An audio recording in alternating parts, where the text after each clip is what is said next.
I really never thought I'd make a video on James Charles, but honestly there's quite a lot we can learn from the situation, and I think it's probably one of the best places to start when it comes to talk about addressing our vices.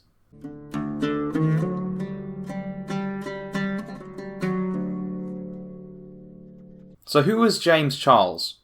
He was a male makeup YouTuber who was very, very well known a few months ago. He was known for teaching women how to do good makeup and that sort of thing. He dealt largely with cosmetics and things that I, as a man, don't really understand that well.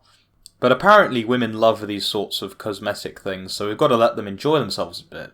But the thing with this guy, this James Charles, is that he was expressing his homosexuality in a rather socially inappropriate way, which led to the entire collapse of his brand. So, what did Big Charlie try and do? Well, Big Charlie tried to pressure straight guys into certain acts with him that I will leave to your imagination. In very, very socially obvious ways as well. For example, he was at the wedding of a woman who he was very, very good friends with, and a woman who helped promote his brand. And he started making rather vulgar comments about what he would do to the straight male waiter. And this woman clarified to James that this man was in fact straight, so he wouldn't be sitting on any sausages. And unfortunately, this didn't quite get through to James, and he just kept on going on about it in a really uncomfortable way with all of these wedding guests around. Completely and utterly not caring about anybody's thoughts on this. Now, eventually it became pretty obvious to everyone that Jamie had a fixation, which eventually led to controversy where this woman in fact started calling James out. Now, I'm not going to show you the apology video that James made, but it was really, really clear that he didn't mean a single word that he said. He was still intent on pursuing this kind of behaviour, and this is why he was utterly destroyed. Now, what particular vice could lead to this? Well, obviously, a lack of sexual self-control, which is something that is completely absent in the modern world for perhaps 90% of people. All that matters for 90% of people or so is that the person is above the age of consent and that they do consent. And in James's case, he didn't even agree with the second rule, he just pursued anyway, because fuck it, you know. But the trouble is that you can be enslaved by that, if you believe that. Because if you have this laissez-faire attitude, then all sorts of people can take advantage of that, and you can become utterly enslaved to the thing in and of itself. So let's take an example from the modern world. I'm sure anybody at a university has seen these sorts of art chicks, you know, the kinds with the top knots on their head who really love Scott Pilgrim vs. the World. The kinds that are utterly miserable because it's fashionable. Well, the problem with these women is that they think they can be liberated as well. And this ends up hurting them and making them actually depressed.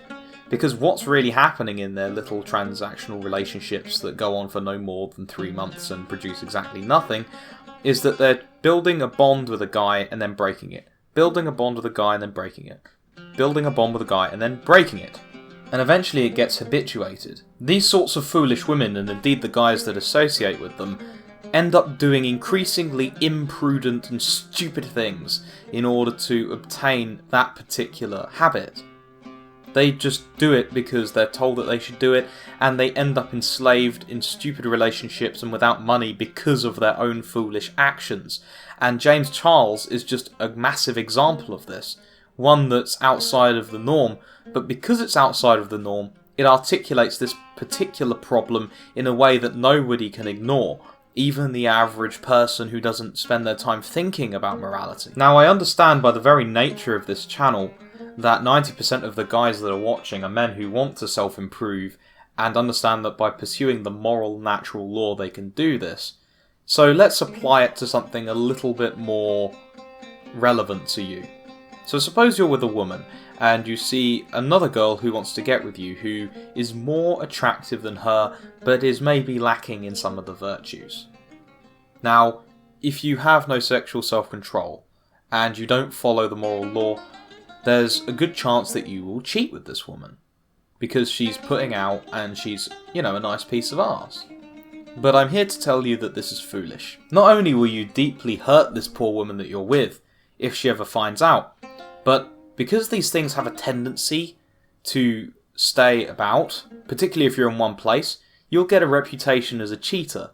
And so, not only will you not be able to build relationships so easily in the future, but people will also treat you differently.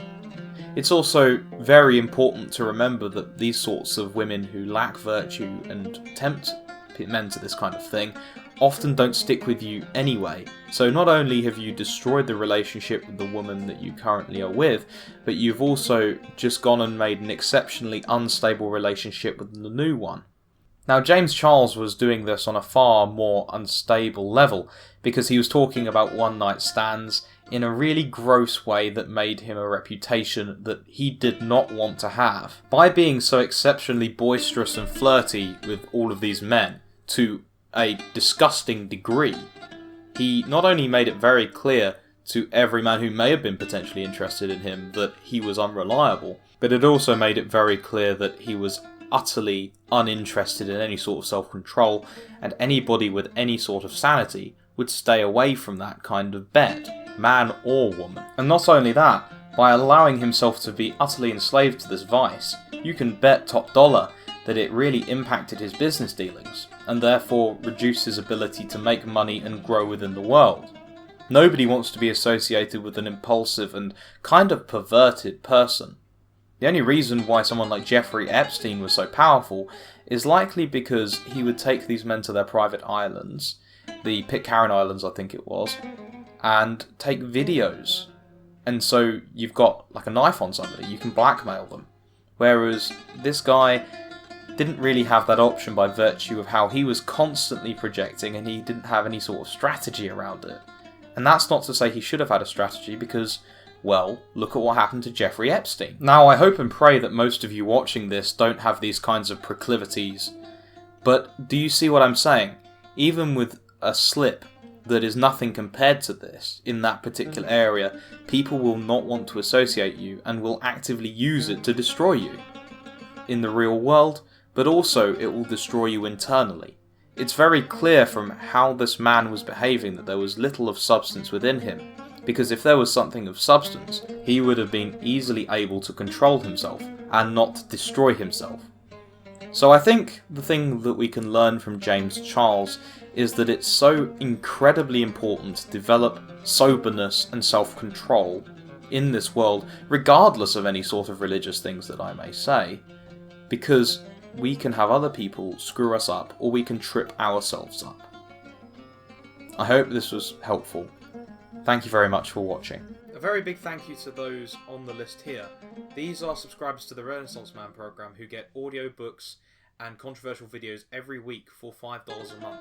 There's already quite a lot of content there, so if you check it out in the description, you won't be missing out. Thank you.